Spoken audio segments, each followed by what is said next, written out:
가사다난한 인생을 살고 있는 미나킴입니다. 오늘은 2030의 저축률이 궁금했습니다. 그래서 자료조사를 시작을 했죠. 그래서 이거에 대해서 이야기를 해보고자 한다.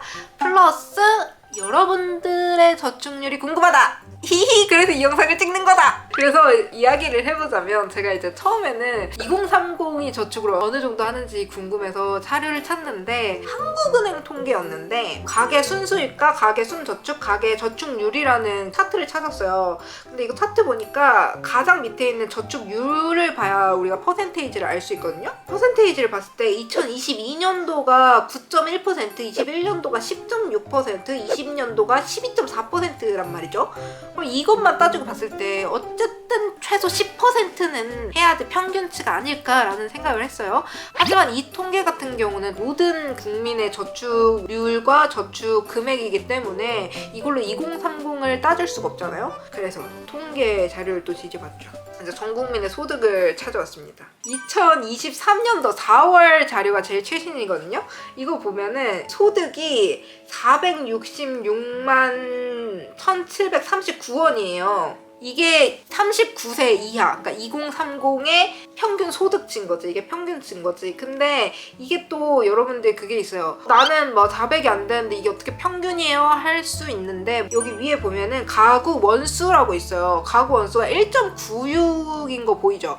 그러니까 정확히 한 명이 아니라는 거야. 여기는 맞벌이 부부가 있을 수도 있고 좀 이렇게 한 가구는 아니라는 거지. 이 통계상. 그래서 소득이 이제 466만 원이 나왔잖아요. 근데 이 사람들이 또 지출을 하는 가계 소비를 보면은 한 달에 352만 4,328원을 쓴단 말이에요. 그러면은 이 소득에서 이 가계 지출을 빼요. 그리고 남은 돈 있잖아. 우린 이거를 저축 여력이라고 불러요. 이걸 퍼센테이지로 계산하면 24.46%거든요.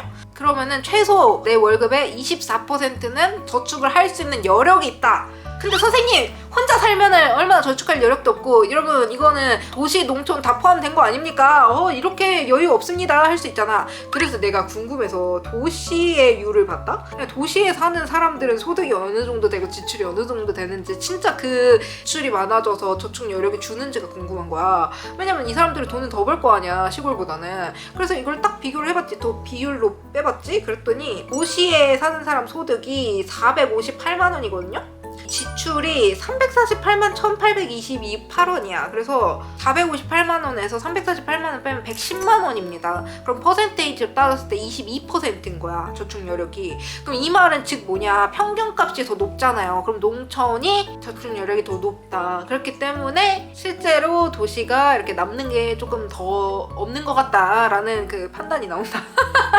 anyway, 사실 이건 중요한 게 아니야. 그리고 내가 최근 또 찾은 자료 중에 저게 있었어요. 이거는 한국은행 통계 이런 게 아니어가지고 조금 안타깝기는 하지만 어쨌든 통계청에서 찾은 자료인데 22년도에 월 평균 저축액에 대해서 조사한 차트가 나왔었거든요. 이거 보면은 가장 많은 게 이제 50만 원에서 75만 원 사이, 여기가 가장 많고, 그 다음에 이제 100만 원에서 150만 원 사이. 아니네, 가장 많은 거는 150만 원 이상이네.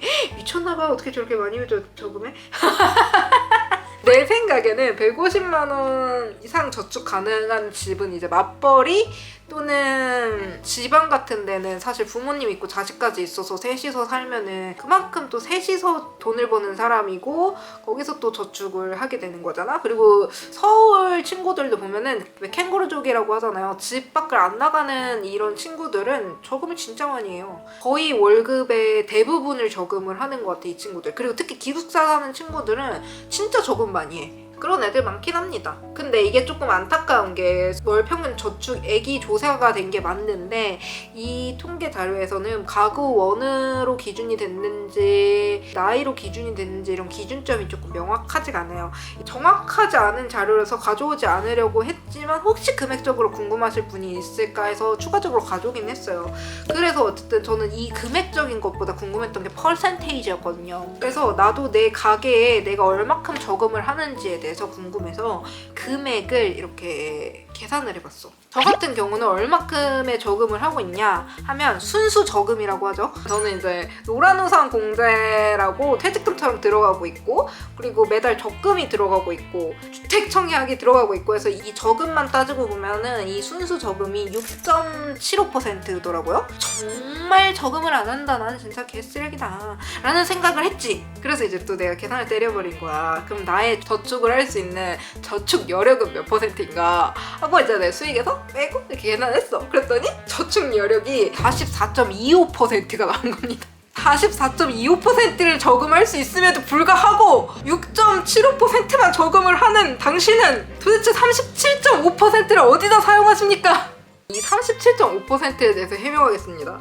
저 같은 경우는 이 37.5%를 부채를 갚고 있어요. 저는 이제 아파트를 샀어요. 중도금 대출이 나가고 있는 상태인데 이 중도금 대출을 돈이 될 때마다 갚고 있어. 그러면 중도금 대출을 갖고 있는 거니까 너의 집을 위한 투자를 하고 있는 거기 때문에 저축이 아니냐? 그럼 너는 37.5%도 포함해서 44.25%를 저금하고 있는 거다라고 생각을 할 수 있거든? 근데 명백하게 따지고 보잖아요? 사실상 제대로 따지고 보면은요, 집 대출금을 갚는 이 행위는 저축은 아닙니다. 이거는 소비입니다. 그래서 이게 저축으로 잡아야 될지 아닐지를 모르겠는 거야. 왜냐면 웬만한 사람들은 일반적으로는 이자 낸 것만 소비로 잡고 나머지 원금 갚은 거는 저축으로 잡고 이런 식으로 하시는 분들이 많거든. 나는 이걸 저축으로 잡지 않아요. 그래서 사실 내가 순수 저금을 하고 있는 건 6.75%라고 생각을 했으나 그럼에도 불구하고 이 아파트 부채 갚는 것도 저축으로 포함을 하자면 이자 나가는 것도 해서 계산 때리면 한 42%는 저금을 하지 않나라는 퍼센테이지가 나오더라고요.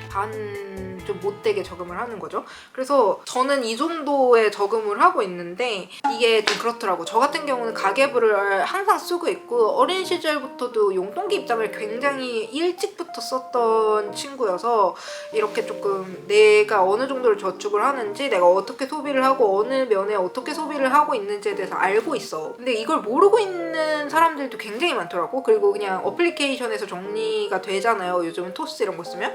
그러면은 그걸 그냥 믿고 이렇게 분류되는 걸 그냥 믿어버리는 경우가 꽤 많더라고요. 그래서 이렇게 되면은 사실 정확하진 않거든요. 내가 직접 정리하는 게 훨씬 더 정확하다. 토스는 내가 대출 갚아도 다 소비로 잡아줘. 그렇기 때문에 나는 소비 굉장히 많은 사람이야. 그럼 나는 이 저축 여력이 나올 수가 없어요. 이미 소비로 다 까였어. 그러면 이제 저축 여력이 막 6.7%밖에 안 나와.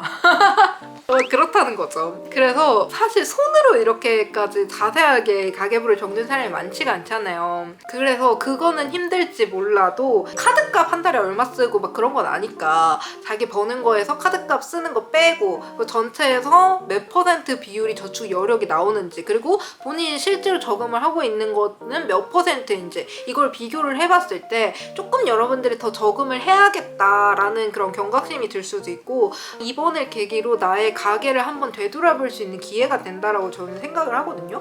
그래서 이런 기회를 주고 싶었던 것 같아요. 여러분들이 여러분의 가계 상황을 제대로 인지를 하고 잘하고 있구나 라고 느끼거나, 아니면 조금 더 저축을 해야겠구나 라고 느끼거나, 이렇게 대부분의 사람들은 몇 %를 저금을 하고 나도 앞으로 좀 더 열심히 가계부 쓰면서 조금 아껴볼까, 좀 이런 생각을 해볼 수도 있고, 이렇게 이번을 계기로 한 번쯤 자신의 이런 가계 상황을 생각해보는 건 어떨까라는 생각으로 이 영상을 준비를 했거든요.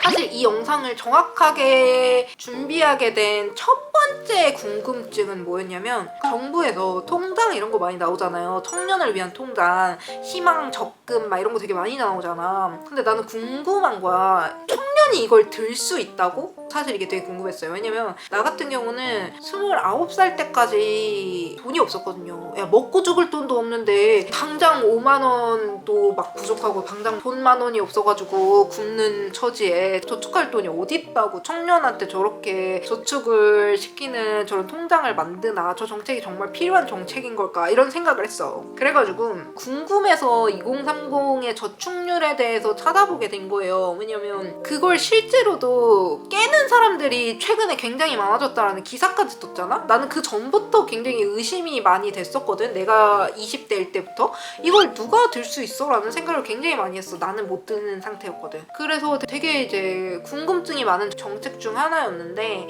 진짜 청년들이 얼만큼의 저축 여력을 가지고 있고 얼만큼을 저축하는지에 대해서 알고 있긴 할까라는 생각이 들더라고요. 그래서 이런 자료 조사를 해보고 싶기도 했고 그런 계기로 이제 여러분에게도 조금 가계를 돌아볼 수 있는 기회를 주고 싶기도 했고 그래서 이 영상을 찍게 됐었다.